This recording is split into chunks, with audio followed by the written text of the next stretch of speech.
Hi everyone, this is our second lecture of this time. We're talking about types of rape and rape culture. Again, this is tough material, but if you do feel you need to talk to somebody about it, you can call 1-800-656-4673. So this time specifically, we're going to be talking about types of rape based on victim. So who are the people being raped, and what do those look like when compared to other victims? And then we're going to be talking about rape culture. So why is it that rape happens in our society? Adult males can be raped. Rape is common in prison, and more so than man on woman rape is outside of prison, right? So, a man raping a woman is the most common type of rape outside of prison.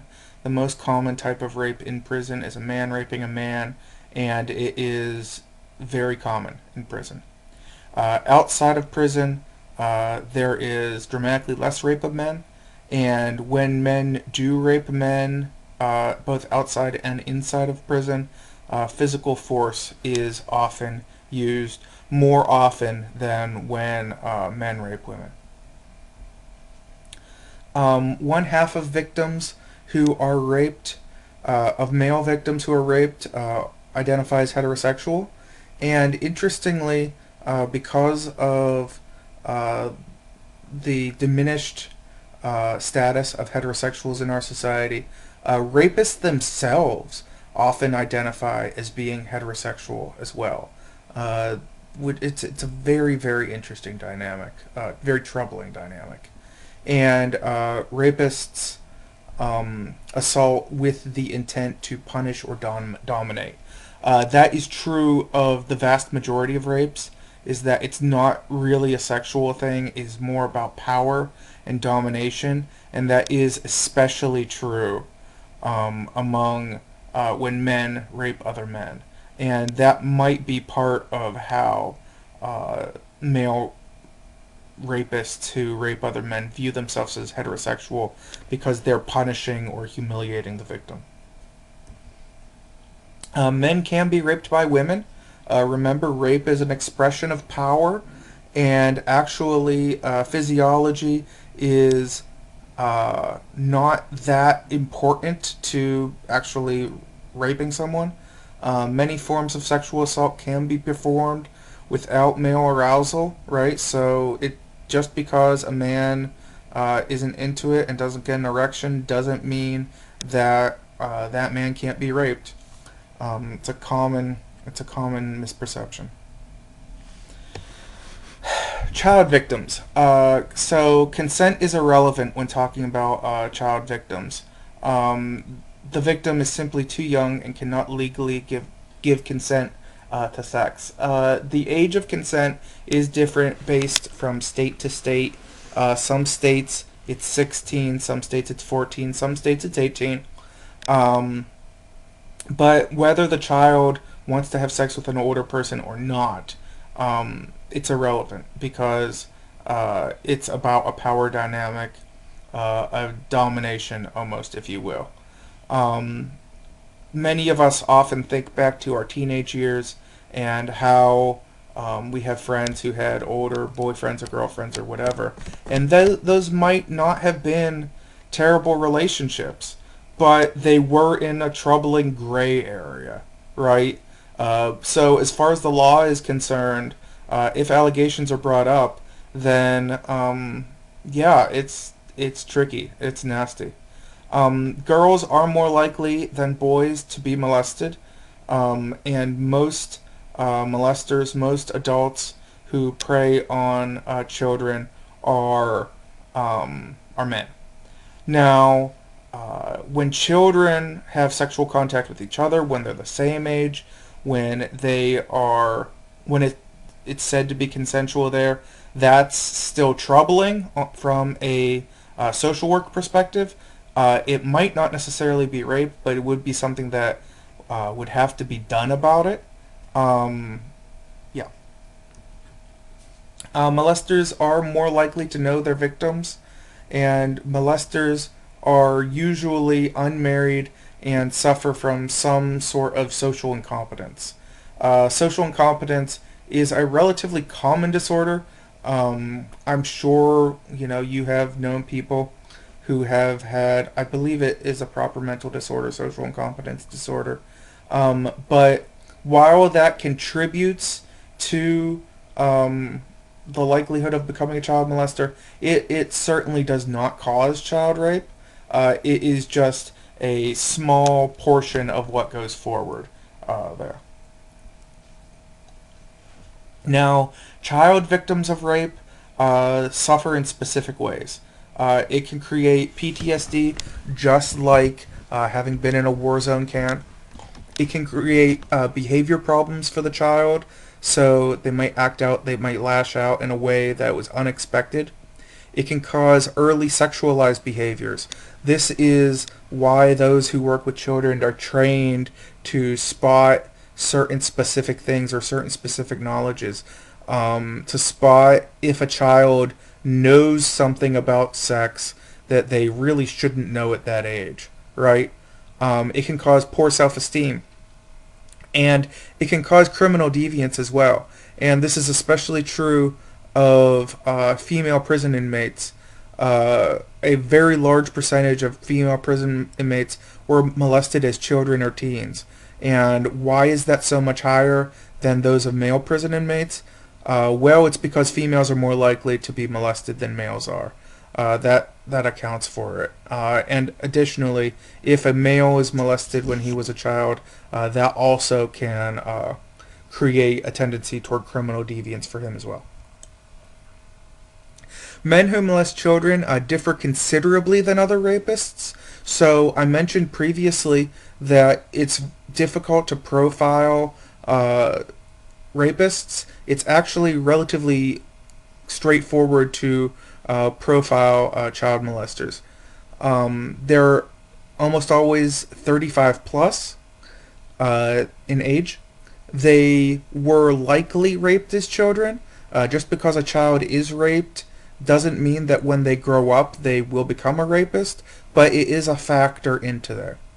The child molester tends to be more gentle and more passive in what they do. That isn't necessarily because they are a gentle person, but because it is a tactic to get what they want.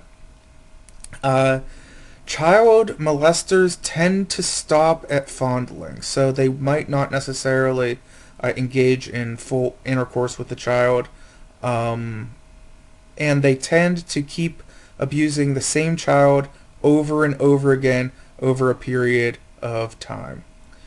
So they will focus on one child because they're isolated or they are somehow vulnerable. Yeah. Typical characteristics of child molesters. Oh, there's a typo there. Most molesters admit their guilt. That should say Guilt. Rapists don't. Most rapists do not admit that they raped someone. Child molesters tend to be usually there's such a heavy prohibition, riddled with guilt. They think what they're doing is bad, but they can't necessarily help it. Male molesters this is additionally some of the weirdness in our culture. Male molesters who prey on boys do not typically view themselves as being homosexual. It's puzzling. It's really something. Boy victims are more likely than other boys to grow up to be child molesters. I mentioned that a minute. It doesn't necessarily mean they will, but they're more likely to. And religious leader pedophiles have captured public attention because it's such a violation of society, right? But that doesn't really have to do with the religion or specific religions. That it does have to do with power dynamics, right? So if a person is in a position of power and they are inclined to become a child molester, being in that position of power allows them to do that thing. It doesn't have to do with the religion itself. And pedophiles act when they can isolate powerless victims. So the way we prevent child molestation from happening is preventing those isolated children from getting truly alone or truly isolated from the rest of the group. Adult female victims. So most rapes that occur are against adult women. Feminist theory blames rape on gender inequality, the fact that women are viewed as being lesser than men in our society, and thus rapists cannot be profiled because society causes rapists. So because there are so many different kinds of rapists, there's so many different ways to get away with rape, that's why it's tough to profile them. That's what that school of theory would say. And feminist theorists contend that this has to do with what is called rape culture, which we'll talk about here. So it's not just our society. It's not just American society. It's not just modern society. Many societies have and have had hidden cultures of rape, which includes it encourages males to assault females, right? And this certainly does include our society as well. Some traditions support the notion of women as men's property and objects. So if women are denigrated to being seen as being property or being not having a choice to have sex, then it can create cultural elements that makes it easier to rape women. That makes men feel owed to have sex, right? We see this in marriage traditions. A father giving his daughter away, dowry traditions in many societies. Pornography can reinforce the view of women as being objects. Many times pornography features women being tricked or being coerced into having sex. Hopefully, most of that pornography, women are acting. Let's hope. Certainly, there is some pornography that actually is women being forced or coerced, and that's a different problem. And often, pornography is violent in a way that that sex acts simply aren't. Right? It's important to remember. It's important when you talk to teenagers yourself that have their own questions, to remind them that sex isn't like pornography, right? Pornography is an act. It's not real sex, it's a performance. And the way that those actors play their roles can contribute to a lot of the not as good sex practices in our society. Women have been come to see objects in a competitive male game, right? This is common in what's called locker room talk, right? Especially most famously the locker room talk of President Trump in the 2016 presidential election, which is well documented, right? That kind of talk contributes to justifications of men who rape people. That's really all there is to it. The people that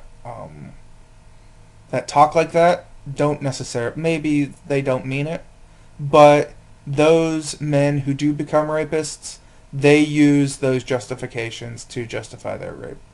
And many rapists hold victims responsible for the rape. So many rapists will say things like, well, she forced me to do it. Well, she should have just let me have sex with her anyway. And victim blame continues after rape. We blame women for being in the wrong place at the wrong time, for dressing a certain way. And you can't blame victims. They are victims, period. So rape culture simultaneously encourages women to be submissive and blames them for crimes against them, right? So those who have been raped, quote, have it coming for acting in a certain way, or, quote, should have known better than to dress in a certain way or be in a certain place. But simultaneously, we blame women for being assertive and standing up for themselves as being bad, right? We call these women, they might be called a bitch or a feminazi or something else that shows we don't like this person. She is too assertive. She is too aggressive. She probably acts too much like a man, right? So we will blame women for both being passive and for being active, right? And this contributes to rape culture. Now, with that said, we are currently undergoing a moment of tremendous social change, right? Where the rape culture is eroding. And that is amazingly good. Movements like the Me Too hashtag movement, where women are talking about the fact that they have been sexually assaulted as well. That's really, the stories are tragic, the stories are horrible, but the fact that people are talking about them is indicating that the silence of the rape culture is falling apart, right?